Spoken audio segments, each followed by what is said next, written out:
سلام بچه‌ها، خوش اومدید این ویدیو. بچه‌ها امروز که خواب بلند شدم رفتم کامنت های ویدیوها رو نگاه کردم و مواجه شدم با این هیتا و واقعا نمیدونم بهشون چی بگم. یکیشون که نوشته داشت تازه ادیت کردن یاد گرفتی و اصلا محمد نبود. من که خودم میگم محمده، چرا میاد باز مینویسید؟ بعدش هم این ادیت هایی که مینی همش با این شات داداش. کپکات تحریم تو ایران، تحریمم به قرآن. 3 ساعت نشستم کپکاتو برای خودم درست کردم، آخرش فهمیدم که گوشیم نمیکشه. واقعا افکت استفاده میکردم اسلو موشن میشد.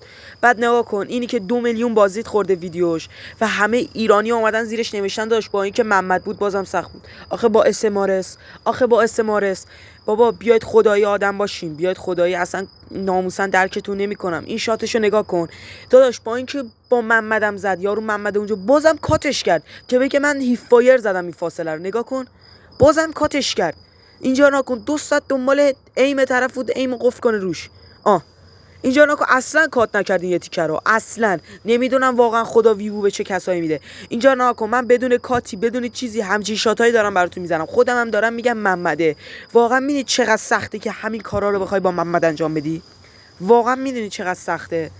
واقعا نکن داشت. اینجا شات زدم از اون فاصله دیل دمیج میکرد، 80 تا 50 تا دمیج میکرد، حتما باید هدشات باشه. واقعا درکتون نمیکنم. واقعا نمیدونم چرا حمایت نمیکنید. دم همتون گرم.